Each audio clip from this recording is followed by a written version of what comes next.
రాష్ట్రంలో విద్యుత్ నిర్వహణలో లోపాల వల్ల రాష్ట్ర వ్యాప్తంగా లక్షలాది ఎకరాల్లో పంట ఎండిపోయి రైతులందరూ కూడా తీవ్రమైనటువంటి ఆందోళనలో ఉన్నారు. ఈ రాష్ట్ర కరువును నివారించే ప్రయత్నాలు చేయకుండా కరువును పెంచి రాష్ట్రాన్ని అపాయంలోకి, రైతాంగాన్ని అపాయంలోకి నెట్టేటువంటి ప్రయత్నం చేస్తూ ఉంది. ఈ నిద్రపోతున్నటువంటి ప్రభుత్వాన్ని తట్టి లేపాలని, రాష్ట్రంలో రైతుల్ని వెంటనే ఆదుకోవాలని చెప్పి బీఆర్ఎస్ పార్టీ అధ్యక్షులు కేసీఆర్ గారు ఇచ్చిన పిలుపు మేరకు అన్ని జిల్లా కేంద్రాల్లో ఈరోజు కలెక్టర్లకు బీఆర్ఎస్ పార్టీ పక్షాన మేము రిప్రజెంటేషన్ చేయడం జరిగింది. ముఖ్యంగా ఈ రాష్ట్ర ప్రభుత్వ తీరు ఎట్లా ఉందంటే, దొంగలు పడ్డాక 6 నెలల కుక్కలు మొరిగినట్టు ఇవాళ కేసీఆర్ గారు పొలం బాట పట్టిన తర్వాత కంటి తుడుపు చర్యలు ప్రారంభించారు. గతంలో కూడా మీరు చూశారు, కేఆర్ఎంబీ ప్రాజెక్టులను కేంద్ర ప్రభుత్వానికి అప్పజెప్పి నిద్రపోతున్నటువంటి ప్రభుత్వాన్ని తట్టిలేపింది, ఉద్యమాల ద్వారా ఈ ప్రభుత్వాన్ని కళ్ళు తెరిపించింది బీఆర్ఎస్ పార్టీయే. ఈరోజు ఇప్పుడు కరువుపై కూడా కేసీఆర్ గారు పొలం బాట బట్టి కాలు బయట పెట్టినాకనే ఈ ప్రభుత్వం దిద్దుబాటు చర్యలు ప్రారంభించింది. మీరు చూస్తే నిన్న కాళేశ్వరం ప్రాజెక్టులో భాగంగా గాయత్రి పంప్ హౌస్ నుంచి వరద కాలువకు నీళ్లు విడుదల చేయడం జరిగింది. అదేవిధంగా సాగర్ ఆయకట్టుకు కూడా నిన్న నీళ్లు విడుదల చేశారు. ఇది ఎప్పుడు చేసిండ్రు? కేసీఆర్ గారు నల్గొండ జిల్లా పర్యటనకు బయలుదేరితే సాగర్ ఆయకట్టుకు నీళ్లు విడుదలైనాయి. 5వ తేదీ కేసీఆర్ గారు కరీంనగర్ పర్యటనకు బయలుదేరతారంటే ఈరోజు కాళేశ్వరంలోని గాయత్రి పంప్ హౌస్ ద్వారా వరద కాలువకు నీళ్లు విడుదలైనాయి. అంటే కేసీఆర్ గారి చర్యల వల్ల, బీఆర్ఎస్ పార్టీ పోరాటం వల్లనే ఇవాళ రైతులకు కొంత ఉపయోగం ఉంది. అంటే మేము బయలుదేరిపోతే ఈ నీళ్లు వచ్చి ఉండేటి కావు కదా, మీరు ముందెందుకు చేయలేదు? నీళ్లే లేవు అన్నారు. ఇవాళ అప్పుడు ఇవ్వము అన్నటువంటి వాళ్ళు ఇప్పుడు ఇస్తున్నారంటే బీఆర్ఎస్ పార్టీ ఒత్తిడి, బీఆర్ఎస్ పార్టీ పోరాట ఫలితం అని కూడా చెప్పుకోక తప్పదు.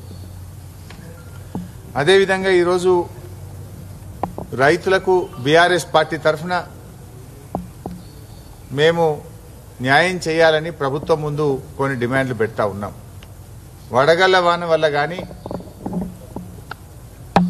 పంటలు ఎండిపోవడం వల్ల నష్టపోయినటువంటి రైతులకు ఎకరానికి 25,000 రూపాయల ఆర్థిక సహాయాన్ని వెంటనే అందించాలని డిమాండ్ చేస్తా ఉన్నాం.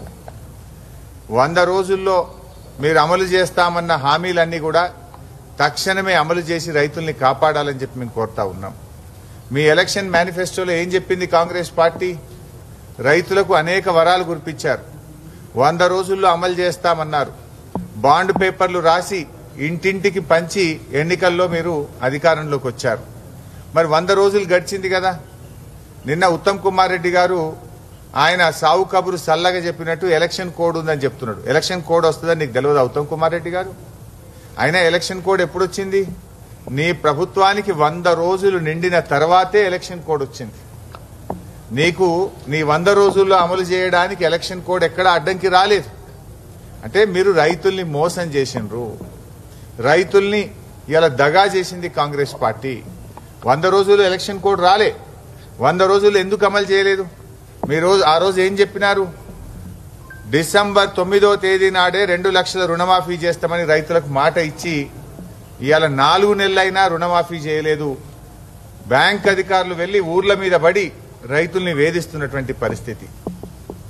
రైతాంగానికి 500 రూపాయలు బోనస్, వడ్లు గాని మక్కలు గాని అన్ని పంటలకు బోనస్ ఇస్తామన్నారు.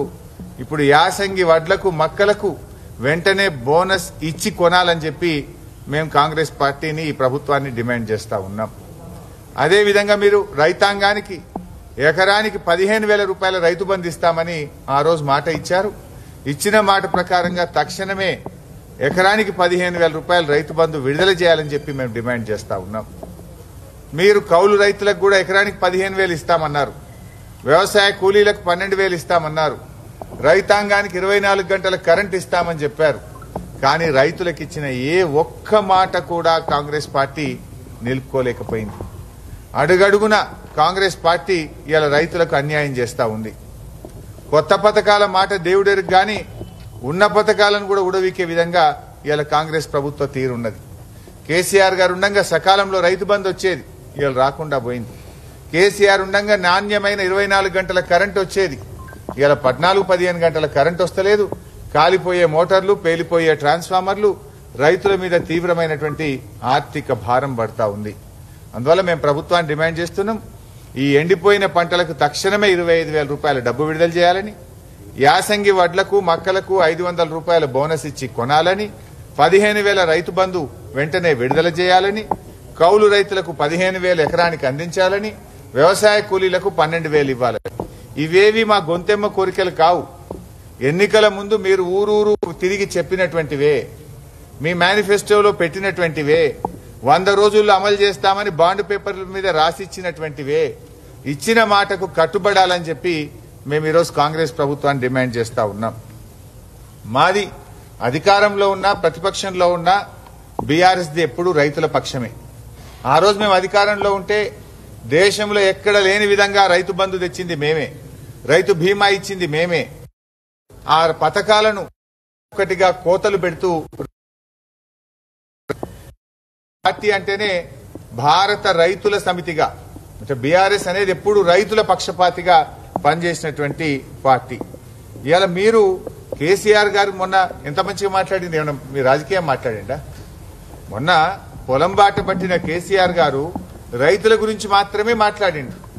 కానీ నిన్న చూస్తే కాంగ్రెస్ పార్టీ మంత్రులు కేసీఆర్ గారి మీద ఎగిరెగిరి పడుతున్నారు, 30 దాడికి దిగుతా ఉన్నారు. అంటే ఇంతమంది దాడి చేయడం అంటే కాంగ్రెస్ ప్రభుత్వం అభద్రతాభావంతో కనబడతా ఉంది. మీకు భయం పట్టుకున్నది, రైతులు పార్లమెంట్ ఎన్నికల్లో మీ కాంగ్రెస్ పార్టీకి బుద్ధి చెప్తారనే భయం పట్టుకున్నది. కేసీఆర్ గారు బయలుదేరంగానే ఇవాళ ఆయన మీద దాడికి దిగుతా ఉన్నారు, 30 దాడికి దిగుతా ఉన్నారు కాంగ్రెస్ పార్టీ నాయకులు.